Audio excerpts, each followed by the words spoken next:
هل ستبادر الحكومات العراقية بدعمها ماديا أو معنويا إلى هذه الشرائح الفنية المرموقة التي بني على أساسها الفن التشكيلي العراقي؟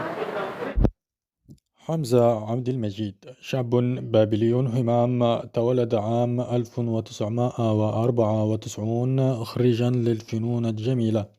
بدأ حياته الفنية من صغر سنه بدعم من والده بعدما اكتشف موهبته في الفن التشكيلي، حتى أصبح أنموذجا في المدينة وضواحيها. حمزة عبد المجيد نعمان السعدي، خريج معهد الفنون الجميلة الديوانية، وكذلك خريج كلية الفنون الجميلة جامعة بابل.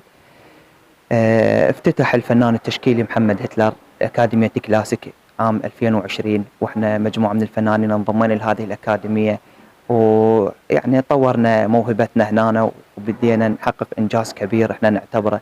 شاركنا بعدة معارض داخل العراق وخارج العراق، وحصلنا على عدة جوائز عديدة، وكذلك شاركنا بمسابقات كثيرة جدا في الفنون التشكيلية، والحمد لله والشكر حققنا الإنجاز هذا الجميل، وإن شاء الله نطمح للأكثر إن شاء الله. حمزة فنان موهوب، طور موهبته حقيقة يعني بعد ما دخل هاي الأكاديمية.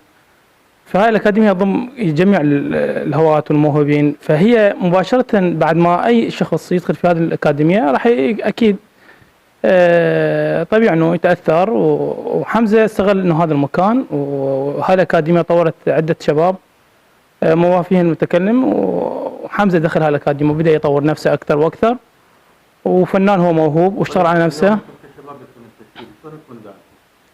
هو الدعم حقيقه ذاتي، يعني مو ما من اي جهه ولا شيء، احنا بدنا نطور نفسنا واحنا بدنا ندعم نفسنا، والحمد لله بدنا نسوق لاعمالنا وبدنا نبيع وماشي الامور الحمد لله. الجهات المسؤولة عن دعم هكذا الشرائح يعني فقط انه يتيحون الفرص، يعني خلينا نقول من ناحيه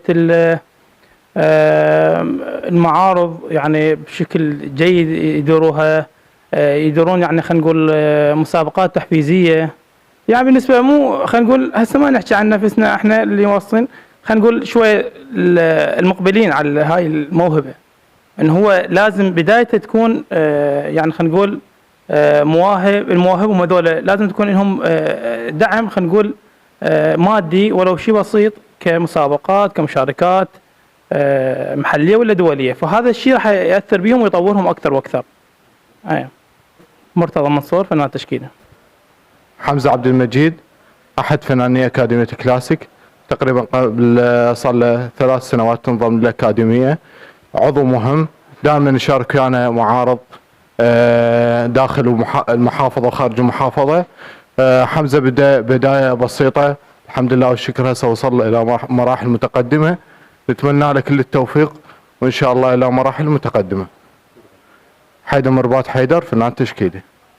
حمزة عبد المجيد هو أحد الفنانين التشكيليين في محافظة بابل، شارك بالعديد من المسابقات، هو فنان موهوب جدا، وهو من عائلة فنية، يعني والد الأستاذ الفنان عبد المجيد. وحمزة يعني قدر يطور موهبته خلال فترة قصيرة كلش من دخوله الأكاديمية.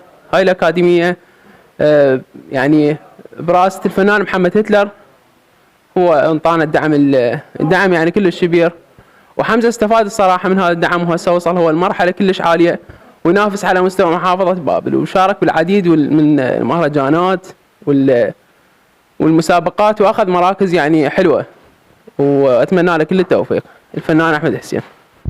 حمزة من سكنة محافظة بابل في المدحتية من جنوب المحافظة، انضم إلى أكاديمية كلاسيك للفنون منذ 3 أعوام برئاسة الفنان القدير محمد هتلر.